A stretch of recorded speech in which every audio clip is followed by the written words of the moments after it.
I'm in the avenues of Salt Lake City tonight here at Draw Inc., where they're putting on a special exhibit combining environmental issues with art.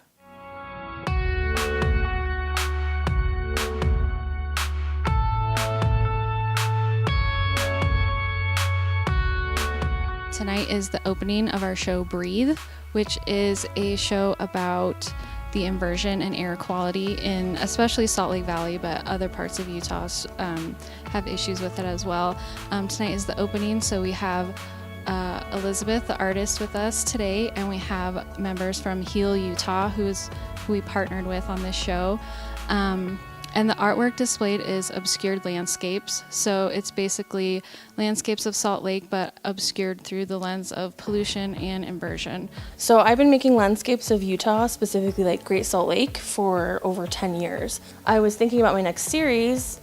It was when the inversion was pretty bad in December, and it kind of just made sense to do a series about the inversion. There are 13 pieces. There's 6 larger pieces that are like mixed media on panel, and there's 7 smaller pieces that are also mixed media. I adore these pieces so much. It's spectacular because when you think of pollution or you think of inversion, you automatically think of things that are gross and ugly and just very obscured and kind of murky. But somehow Elizabeth is able to make these pieces beautiful and bring in bits of color and, like I said, landmarks around Salt Lake.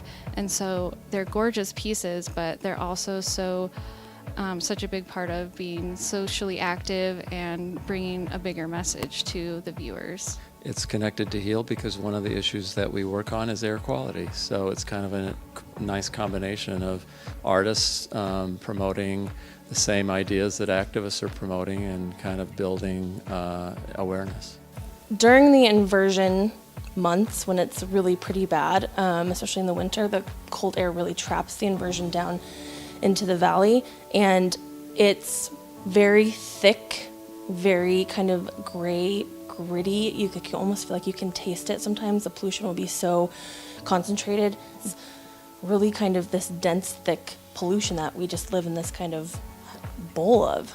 It's really intense. It's visually really intense. Sometimes it's shocking when you open the door to your house and the inversion has kind of sunken in, and it's shocking to see sometimes. This isn't just about the way it looks, it's about our health. So we know that air pollution causes respiratory and cardiac problems in people, and you can actually track increased visits to emergency rooms when the air quality is bad.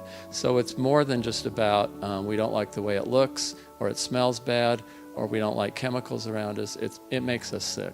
And we're involved in what's called Clear the Air Challenge right now, which encourages everybody to reduce their single occupancy vehicle driving and carpool or take public transportation or work from home, especially during those inversion days. Find your plan B that keeps you from getting in your car and driving by yourself somewhere.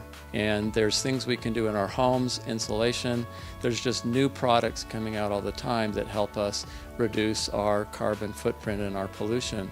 But we have to be willing to sacrifice a little and invest in those new technologies if we want to keep up and do our part to make sure that we control this problem.